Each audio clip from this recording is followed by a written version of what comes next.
Thank you so much. Here to discuss Republican Congressman Adam Kinzinger of Illinois and Democratic Congresswoman Stephanie Murphy of Florida. They're both on the House Select Committee investigating the insurrection, and both are retiring after this term. Congressman Kinzinger, let's start with you. What can you tell us about the cooperation so far with members of Vice President Pence's team?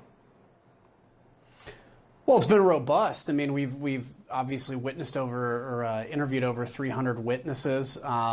The vice president's team has been cooperative. I think it's not just in their interest; it's in the country's interest. I think the vast majority of them are honorable, and they also recognize, as was mentioned in the report, that the vice president played an important role. And that's the key: is we may not have to talk to the president, the former president, but we're getting pieces of this puzzle. All these pieces right now are in this box, and when we put this puzzle together, we're going to be able to see. What I think even more importantly is what was the president doing, what did he know prior to January 6th, and what led to this? And Congresswoman Murphy, the vice president was not at the White House that day. He was on Capitol Hill with you and your colleagues. If you could ask him a question, what are some of the things you'd want to know? Well, I'd like to know from him what he had said to the president when the president was pressuring him, both publicly and did he pressure him privately to act in a way different than what he did. I actually am very impressed that he carried out his duties as vice president and certified the election despite the enormous pressure and despite having his life be put on the line. He came back and did the right and patriotic thing for this country, and I want to understand the motivations behind that and what led up to that moment. Yeah, interesting. And Congressman Kinzinger, House Speaker Nancy Pelosi led a moment of silence this morning.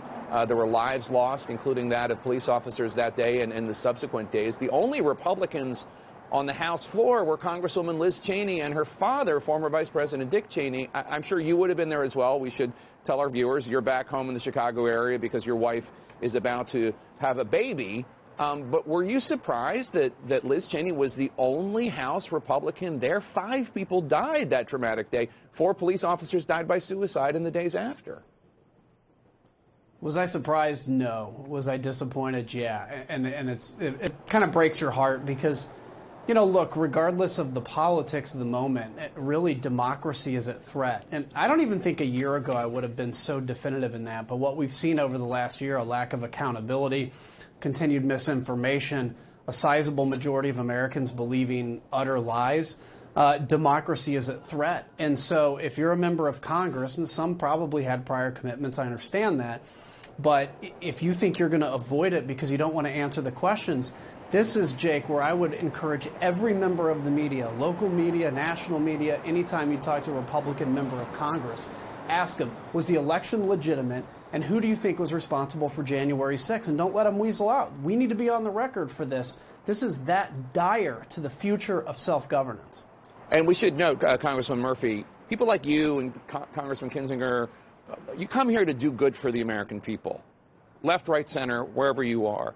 But listen to Senator Sheldon Whitehouse, Democrat of Rhode Island, talking about how much tougher it is to do the people's work since the insurrection a year ago. Oh, it's a full screen. I'm sorry. I find the tolerance of some of my colleagues for rewriting what we lived through to be really hard to take. It's not just the flagrant Trumpsters who lie without shame about what took place. It's also the more decent and regular Republicans that hunker down and won't call them out on it and leave the lies unchallenged. It makes it a harsher, colder place, unquote. That's a paper statement from Sheldon Whitehouse. What do you think? Do you agree? I think that when we come here, we should argue passionately for our ideological policy differences, but at the end of the day, we should be principled behind our commitment to the Constitution.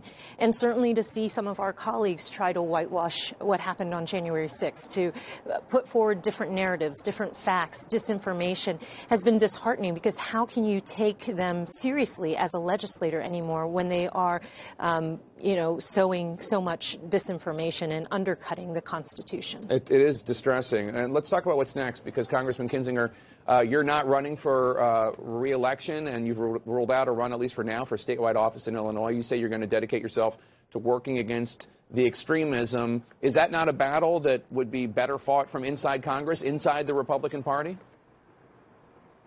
I think in a different circumstance, maybe. I'm not going anywhere, and I'm going to do my best to continue to get that message out, have a broader fight. When you're fighting in a primary for re-election and also fighting against disinformation in your own party, obviously that's difficult. And the other thing, Jake, first off, the Democrats drew me in with another Republican member of Congress in Illinois, let's be clear, like they did 10 years ago. But secondarily, I've served 12 years in Congress at the end of this term. And I think every member of Congress ought to look inside after 12 years particularly and say, should I stay, or is there somebody better that can come? All right, Congressman Kinzinger, thank you so much.